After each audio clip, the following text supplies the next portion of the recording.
mainly history as the greatest speaker of all time. Her tenure has been iconic, legendary, historic, and transformational.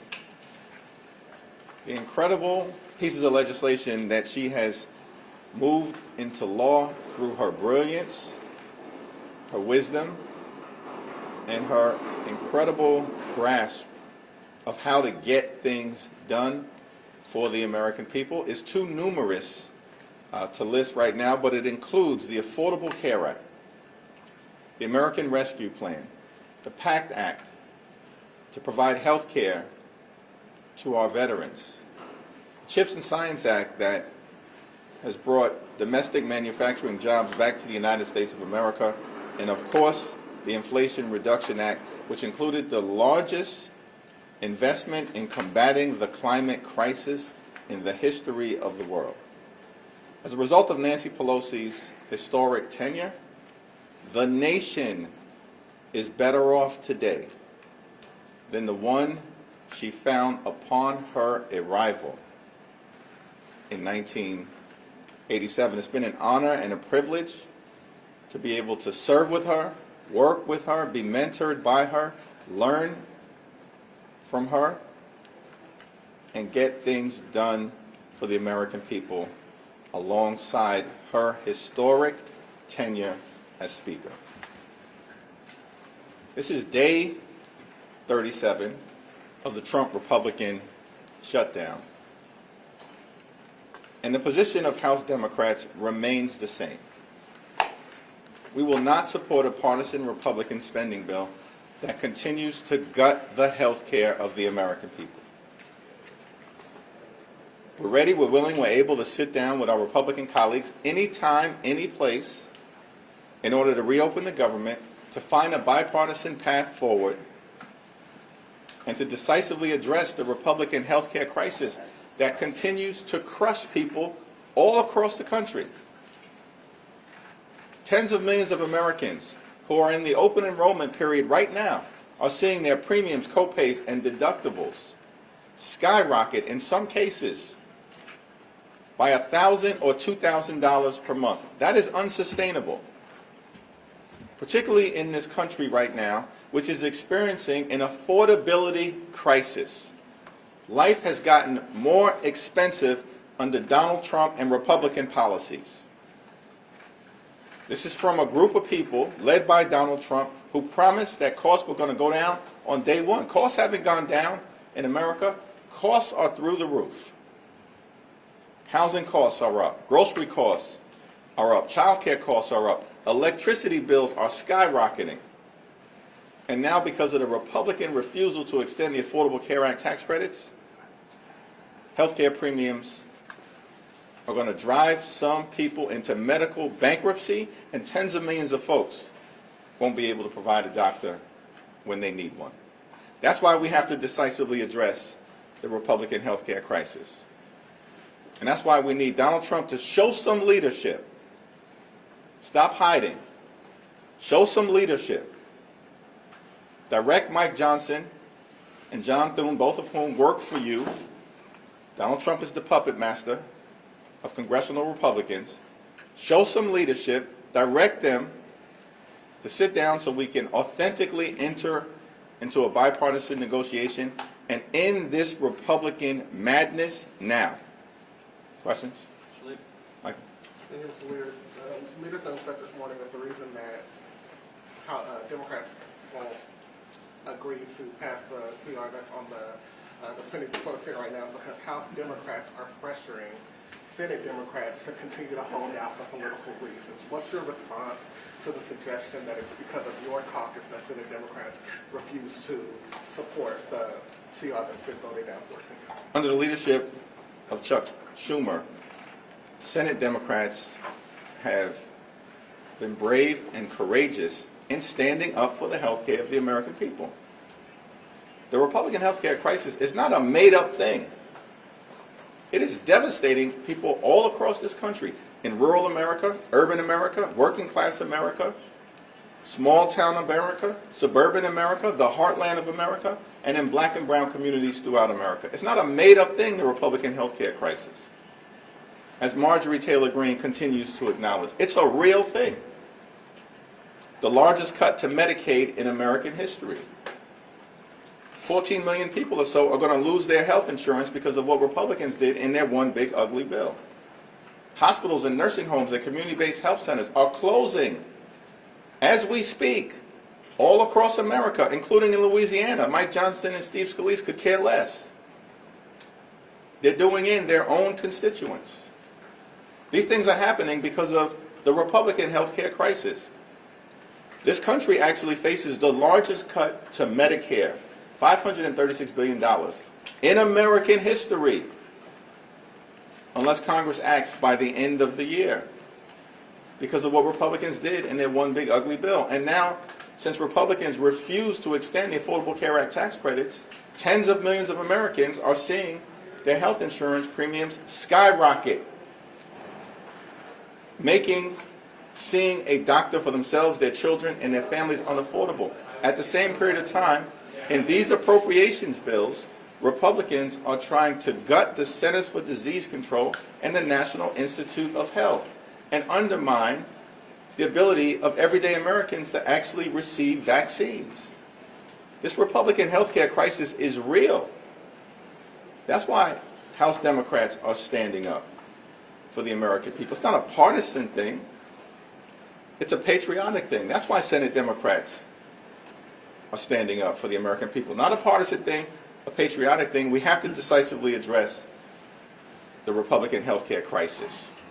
And John Thune is divorced from reality. I mean, it's a clown show over in the Senate. 14, 15 times you bring the same partisan Republican spending bill to the Senate floor, expecting a different result. That's the classic definition of legislative insanity. Doing the same thing over and over and over again, has no ability to actually negotiate in good faith. And this has gone on week after week after week. Mr. Leader, thank you. Good morning. I understand the Democrats' concerns about health care and the arguments that you've made about that, but do you think at some point with the crisis in the aviation industry, cutting off these flights, people concerned about air safety, air traffic controllers not getting paid, do you think that the air question will pivot some of your members and say we have to open up the government because we're worried about people flying? We want to immediately reopen the government. We want to find a bipartisan path forward to enacting a spending agreement that actually meets the needs of the American people and actually drives down the high cost of living.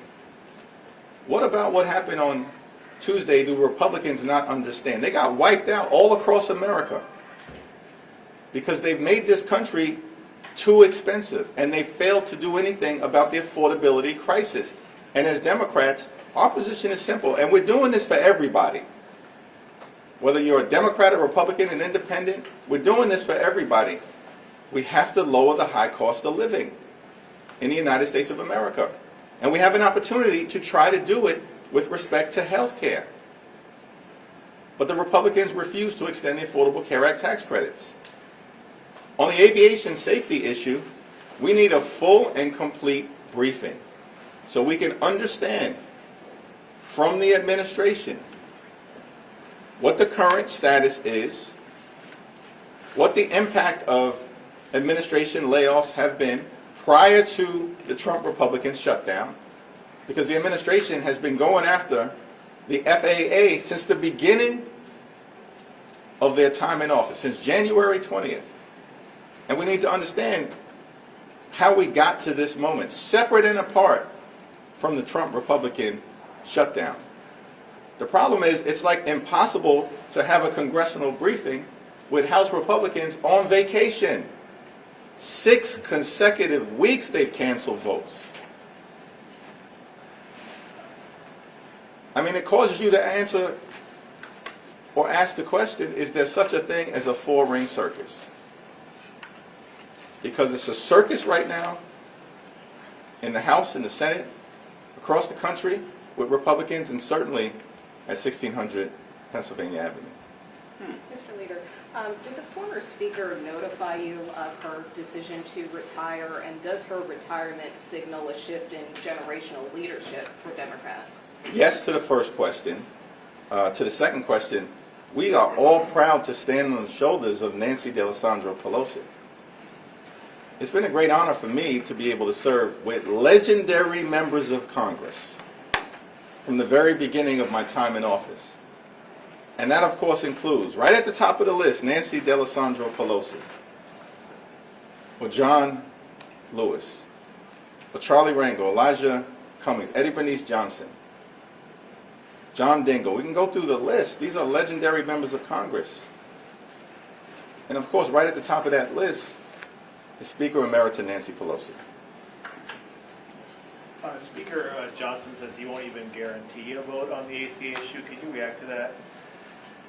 Well, Mike Johnson has claimed over the last several weeks that Republicans are the party of health care. That's a joke. Why does this guy keep lying to the American people? Week after week after week, it's a new story. Because for several weeks, we were told that Republicans had a health care plan, and that Republicans had planned all along to address the Affordable Care Act issue, and the fact that these tax credits for working class Americans, middle class Americans, and everyday Americans are about to expire. And Republicans can't be bothered. This from a group of people who somehow found $40 billion to bail out their right-wing dictator friend in Argentina. $40 billion to put Argentina first. Not America first. Republicans have put Argentina first. And they can't find a dime to extend the Affordable Care Act tax credits. This is part of the reason why Republicans were rejected all across the country, pummeled, shellacked, beaten down electorally all throughout America because they have failed to address the affordability crisis. And instead, everything that these Republicans do, including their one big ugly bill, is about providing massive tax breaks to their billionaire donors and subsidize the lifestyles of the rich and shameless. Thank you, Leader Jeffries. With Speaker Emerita Pelosi not seeking re-election, this coincides with Mayor-elect Mamdani in New York City. So as he is on the shoulders of Speaker Emerita Pelosi and looking ahead, how will you work with him to make New York City better? Well, as I've indicated, it's incumbent upon all of us, everybody in New York City, to make sure that the mayor-elect is successful.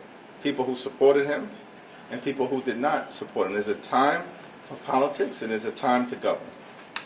And when the mayor-elect is inaugurated on January 1st, it's a time to govern. Just going off of that question then, how would you advise the mayor-elect to approach the president and how Trump has been threatening to withhold federal funds from New York? I guess how would you advise him to go about handling? Yeah, those private conversations will remain private, but we are not going to let any toxic president, attack the people of the city of New York. Thank you, Mr. Leader. So you're saying that you want a bipartisan deal and that you have to address health care. I just want to clarify with you then.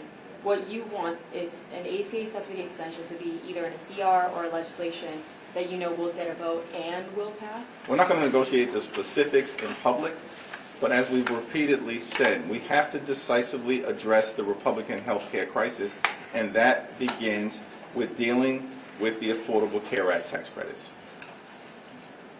To build off of that, would you see, because it seems conversations are continuing over on the Senate side, at least amongst the rank and files, about would you see a standalone ACA vote as a cave, and what is your advice to those rank and file members? What we have repeatedly said as House Democrats is that we will consider anything in good faith that is sent over to us from the Senate in a bipartisan way. But it has to have a path toward decisively addressing the Republican health care crisis, beginning with an extension of the Affordable Care Act tax credits. Thanks. All right, lastly, let me just say, Trump has stunningly made the point that the economy in this country is going well. It ain't going well. Everyday Americans know that they are working hard, they are playing by the rules, and they cannot get ahead. They can barely get by. The cost of living in this country is way too high, and Republicans are clearly out of touch, focused solely on the wealthy, the well-off, and the well-connected. As Democrats, we're going to continue to work hard to drive down the high cost of living, to fix our broken healthcare system, and to clean up corruption, to deliver an America that works for working class people. Thank you, everyone. Thank you.